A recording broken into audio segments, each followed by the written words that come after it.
кутман күнүңүздөр менен бизнес партнерлор. Азыр мен сиздерге кантип биз Fabric приложениясын көчүрөбүз, кантип киребиз ошого личный кабинетибизге. Play Marketке киребиз. Play Marketке киргенде Fabric деп жазабыз, Fabric деп жазганда поискка киребиз.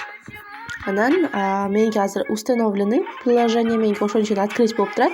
А сиздерде не установленный болсо, анда деген установить деп турат. Установить кылганда деген сразу открыть чыгат. Открыть кылсаңыздар, открыть кылганда деген мынакей ушинтип чыгат. Вы не авторизованы депчи. Сиздер войти кыласыздар. Войти кылганда өзүңөрдүн личный логиниңерди жазасыңар.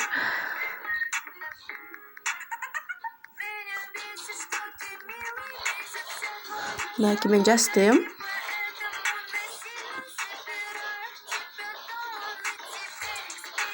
Войти кыласыздар.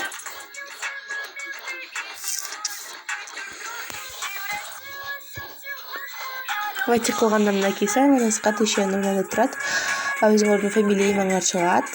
Бул жакта мои заказы, уведомления, избранное, мой бизнес, личный счет, точки доставки баары чыгат. Анан главное киргенде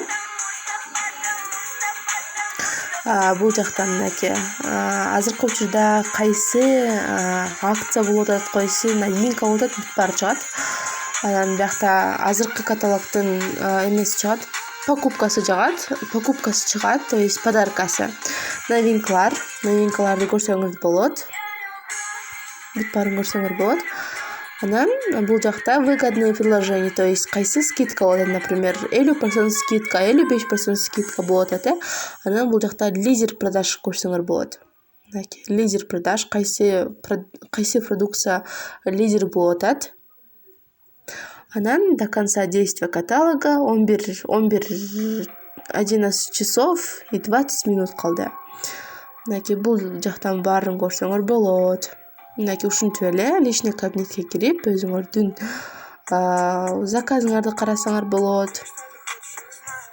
Мынакей качан келет, мынакей меники собирается болуптур. Если бул деген ушинтип зеленый болуп чыкса, выдан деп чыкса, анда уже мен алдым бул заказды, например. Ортосуна жетсе, уже оплачен болду дегенди түшүндүрөт.